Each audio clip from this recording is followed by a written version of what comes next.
Hey guys, it's Jeremy here on Made of Music Meltdown, back with another video. We have it today, guys. This is another album review. This time we're checking a super highly anticipated album for me this year, one of my most anticipated. The mighty Chemicide have a new album that just dropped on yesterday, Friday, February 28th, 2025. It's entitled Violence Prevails. It's their fifth studio album in full length in total. Really good band out of Costa Rica, formed in 2008. Definitely one of my favorite bands of the new wave of thrash metal that started since the post 2000s. I discovered this band a few years ago, maybe 4 or 5 years ago, through a video on YouTube. Somebody was unboxing like a metalhead box, and they had one of their albums as part of their box, and I loved it. I checked it out, it looked really thrashy based on the album cover, loved it right away, and bought up all their albums, their first 4 albums through CDN Records. All really great thrash records, not a stinker in the bunch, really good stuff. And I think you can still go over to CDN Records and buy them all there. They think they still have, essentially, I think they pretty much have their whole catalog over there still, except for the new one.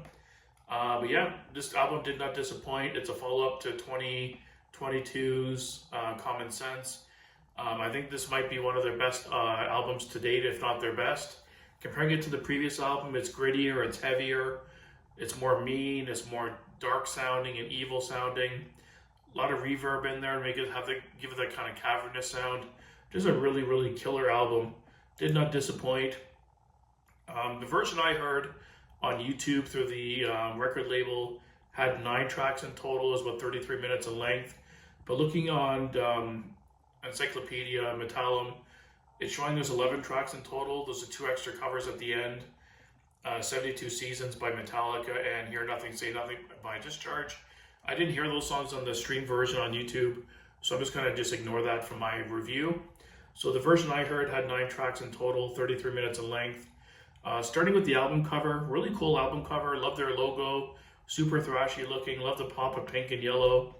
Really eye-catching album cover. This is what a thrash album cover should look like. It's eye-popping, it's bright. It's got the cool logo, very thrashy looking. Definitely stands out in Iraq. Like I said, 9 tracks in total, guys. Love this album. The opening track, Do As I Say, Not As I Do. 4 minutes and 20 seconds. Really good opener, barn burner right off the top. Really good melodic guitar riffs. Get you kind of settling into that groove, but really high intensity. When I first heard the song, when I first listened to it, I thought it was an instrumental, because at the beginning it kind of goes for a while before the vocals actually kick in. I think the intro is like over a minute or 2 long, but once it kicks in, the voice is really gruff and raw sounding, and almost like there's a reverb on it to make it really sound evil sounding. Love his vocals on this album. Perfect way to open the album. Really good burner. Some great solos, great riffs. Just headbanging all the way through. The second track, Red Giant, another banger. One of my standard tracks from the first half of the album.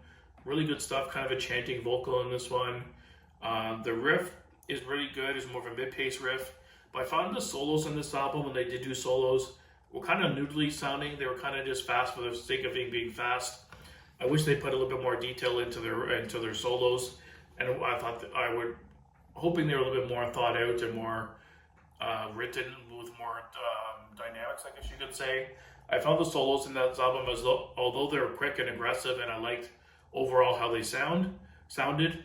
I just wish they had a little bit more dimension to them and not just kind of like the noodling kind of sound, just fast for the sake of being fast. But it's just a really minor gripe I noticed on the album. Standout tracks for me, I think overall I prefer the second half of the album over the first a little bit more. My overall standout tracks were Parasite, number 4, the title track, Pray for Failure, and Supremacy. The 8th track were probably my standout tracks. Kind of more heavy loaded to the end of the album for my taste. All the songs are really good. The 9th song on it, That's Right, we're the Spick Band, which was kind of a funny title. It's a Los Crudos cover. That's kind of a throwaway track in my opinion. It's just over a minute long. It's kind of a silly track. It's fast and aggressive, but the lyrics kind of keep just chanting the same thing over and over again. And I could have just done without that track. It's kind of a throwaway. I would have taken that off personally. But the song Supremacy had a really cool, I think my Supremacy and Pray of Failure was probably my two favorite songs. Um, Supremacy had a really cool high intensity part, but at the beginning it had this really nice melodic guitar lead that was kind of absent for most of the other part of the album. It was kind of nice, little change of pace, and then midway through the song, it really picks up intensity with a really blistering riff and drum work. And then about 2/3 of the way through the song, you get this drum pattern, and all I'm hearing in my head is "Am I Evil" by Diamond Head. I swear that drum pattern's exactly the same. I'm not sure if you guys noticed that as well, but it kind of almost played right into "Am I Evil." It sounded the exact same. But really cool song, good dimensions, good transitions, and different parts to the song. I really enjoyed that one. And Pray of Failure had one of the more stink face riffs, like more dirty sounding and gritty. Really like that song. Really cool riff. More mid pace and kind of grimy and crunchy riff. Overall production of the album's really good. It's kind of dark sounding, super heavy. The guitars are in your face. The vocals almost sound like they have a reverb on them to give it kind of a more cavernous, kind of dark sound. The guitars are heavy. The drums are punchy. The mix is a little bit more raw, but I like the way it sounds. It's really good. You can still hear the distinguishment between the instruments. Yeah, just a really killer album. I wasn't disappointed in any way. I wouldn't say there's any weak albums. Like I said, the number 9 track I would leave off. That was kind of a silly track. I would just take that off completely. But otherwise, every song was a banger. Yeah, just a really good album. If I had to give it a ranking, I'm going to give it a 9 out of 10 easily. Really good thrash record. It's what I expected from these guys. They get better and better over time. This might be my favorite album from them to date. I only got a chance to spin it a couple times so far, but I think with more listens, it's going to become even. I'm going to like it even more. So thanks for watching, guys. Let me know down below what you thought of the album, and keep it metal.